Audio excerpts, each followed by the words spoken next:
As part of measures to check the rising wave of crime in Edo State, the Assistant Inspector General of Police Zone 5 Benin City has met with disengaged revenue collectors in that state. Now, the AIG in his interaction with the leaders of the various unions advised them to enlighten their members against crime.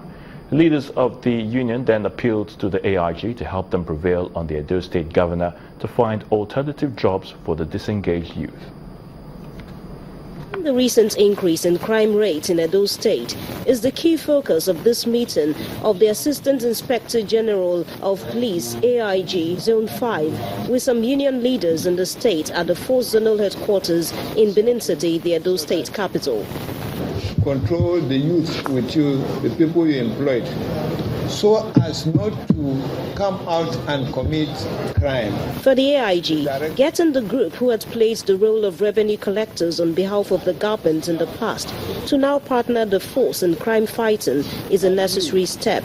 You are the people that we should partner with so as to know where the problems are and how we can tackle the problems so as to prevent commission of crime and to prevent breakdown of law and order. That is the essence for which we invited you here today, because without you, we'll never be able to know what the grievances are. The union leaders gave their current position and offered to make their membership record available to the police. I have a database of 2,722 workers all over the state. They are jobless as we speak.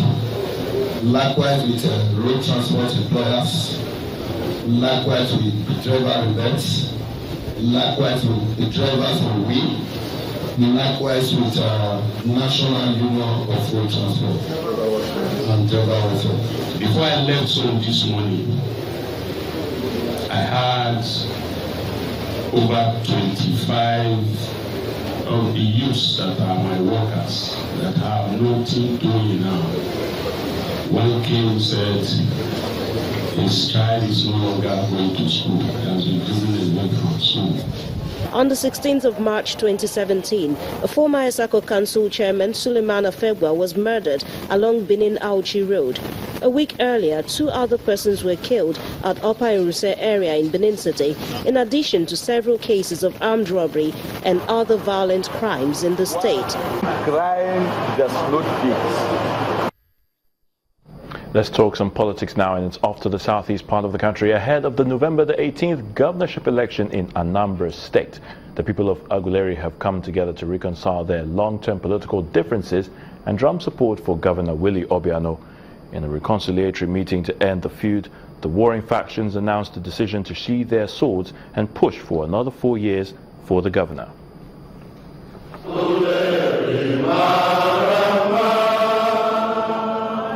The people of Aguleri, Anambra East local government area, have gathered for a reconciliation meeting to settle their differences and drum up support for Governor Willie Obiano ahead of the November 18th governorship election.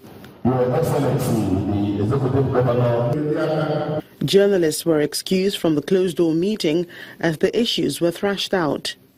In the end, there was a unanimous agreement amongst traditional leaders, politicians, clergymen and other critical stakeholders that Governor Obiano should be their candidate for the election. We called the entire Aguleri together to settle our differences. Everybody will say their minds. If you're angry, you say it. And we did that successfully. People said their mind, what they want to be done.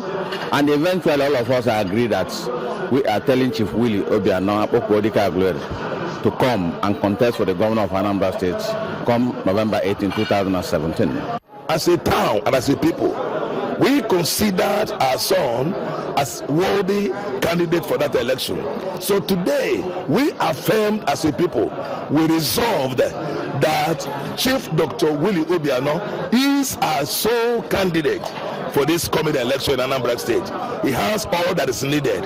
He has all that Anambra State needs for us to have a wonderful governor. The governor did not speak at this event, but not much more needs to be said, as his people have spoken with one voice, a clear confidence boost ahead of the polls. Let's go to Bayelsa now, where the state government says it is willing to partner relevant agencies in the education sector in order to achieve qualitative education in the state. The Deputy Governor of the state, retired Rear Admiral John Jonah, said this when members of the Council of Education Accreditation came calling in the state to check the level of upgrade done by the law faculty at the Niger Delta University.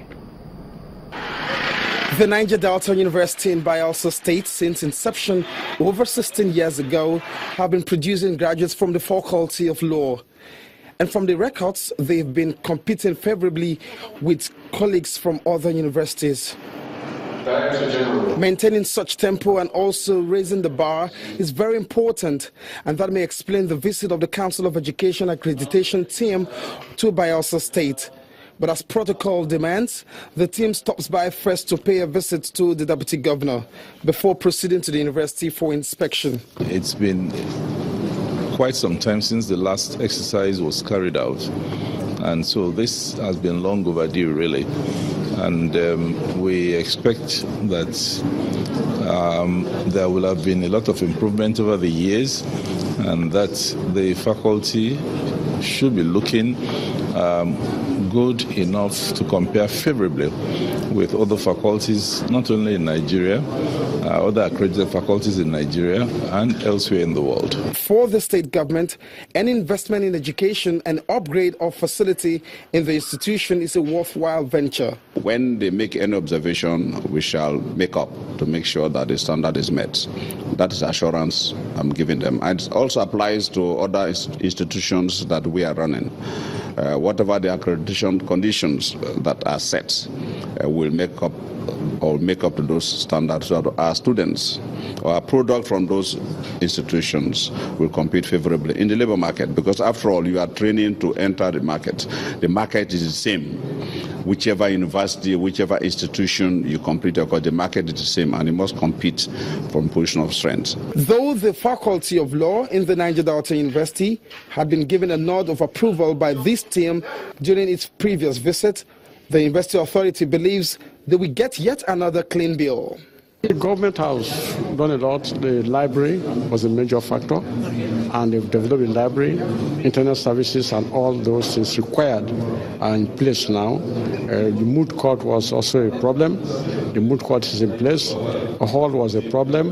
The hall is also in place, and the environment has been kept clean, so I'm sure we are through. The committee is expected to submit its finding and recommendation to the Vice Chancellor of the university by the end of their visit.